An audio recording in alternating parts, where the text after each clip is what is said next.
Mga poste rin ang nadatnan namin noon sa school building na ito sa Alegria National High School. Para rin sana ito sa mga senior high school students. Mas magiging komportable po yung pag-aaral namin kaysa kasi sa mga room namin ngayon na mainit. Taong 2015 nang maglaan ng 10.6 million pesos na pondo para sa pagtatayo ng school building. Target completion nito ay September 4, 2016.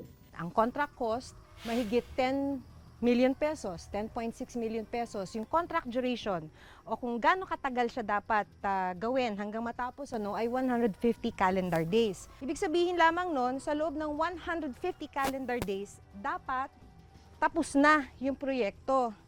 Pero ito lang nasa likuran lang nung karatula, ito na yung school building na sinimulang itayo noong 2016. Wala pa rin. Ayon sa district engineer noon, 40% completed na ang gusali. Ang ginastos, 35% ng 10 million pesos o halos 4 na milyong piso.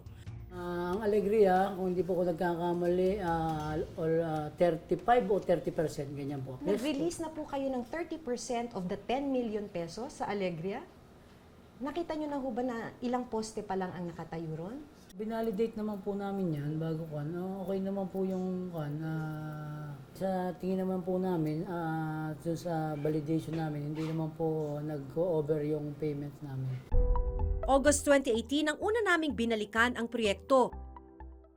May ilan mang naitayong bahagi nito, hindi pa rin ito tapos. Sa pagbabalik namin itong Desyembre sa Alegria High School, hindi pa rin tapos ang school building.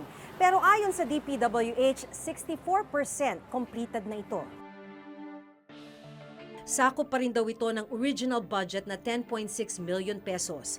Inaasahang matatapos ang gusali ngayong December 2018. Kaya ang mga senior high school student wala pa ring magamit na bagong silid-aralan. Tingin namin hindi pa matatapos by December 31, ang opisina mag-ano na ng contract termination.